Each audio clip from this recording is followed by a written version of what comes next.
ଆରେ ମା କୁଆଡ଼େ ଗଲୁ ଶୀଘ୍ର ଟିକେ ଆସିଲୁ।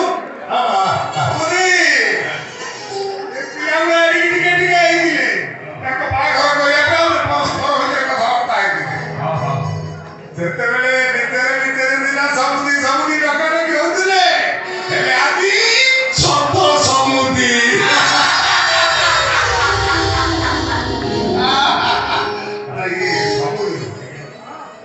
ଆଉ ସବୁ ଯାହା ହଉନା କାହିଁକି ବହୁ ବଡ ସଂସ୍କାରୀ ହବା ଦରକାର।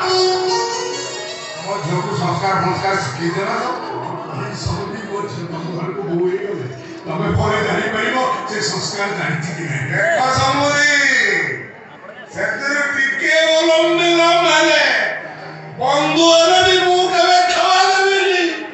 ମୁଁ ସୂର୍ଯ୍ୟ ପ୍ରତାପ, ସହିଲେ ସୂର୍ଯ୍ୟ, ଅସହ୍ୟ ହେଲେ ଉତ୍ତପ୍ତ, ଉତ୍ତାପ ବଢିଲେ ପ୍ରତାପ ବଢେ, ଆଉ ପ୍ରତାପ ବଢିଲେ ମୁଣ୍ଡ ଭିତରେ ପିତ୍ତ ଚଢେ, ଆଉ ପିତ୍ତ ଚଢିଲେ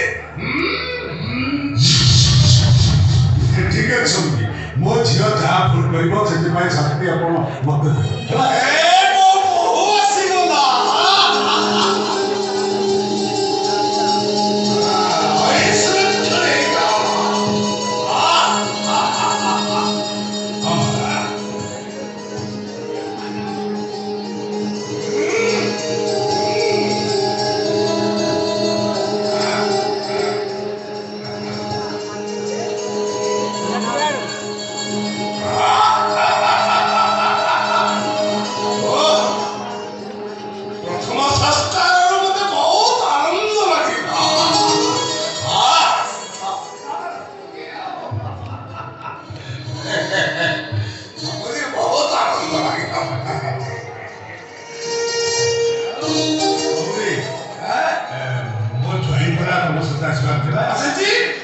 କଥା ଦେଇଛି ମାନେ ସାଙ୍ଗରେ ନେଇକି ଆସିଛି ସଂକଳ୍ପ।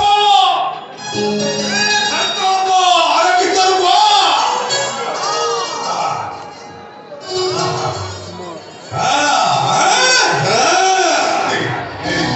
ଜାଣି ଯାଉଥିବା କଥା କିଛି କହିଲେନି। ଯୌତୁକ? ଆରେ ମୋ ବୋହୁର ସଂସ୍କାରୀ ପଡିଆ ହଉଛି କୋଟି କୋଟି ଟଙ୍କା, ମୋର ଯୌତୁକ କଣ ହବ? ଏଇ ମୋ ପୁଅ ଆସିଗଲା।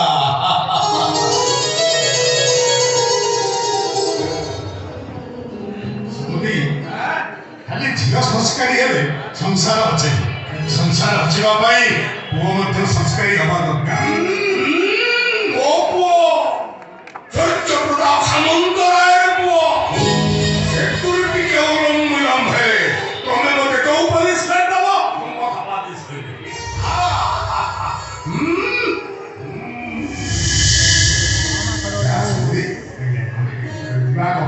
ତାଙ୍କୁ ନିର୍ଣୟ ଛାଡ଼ିଦବା।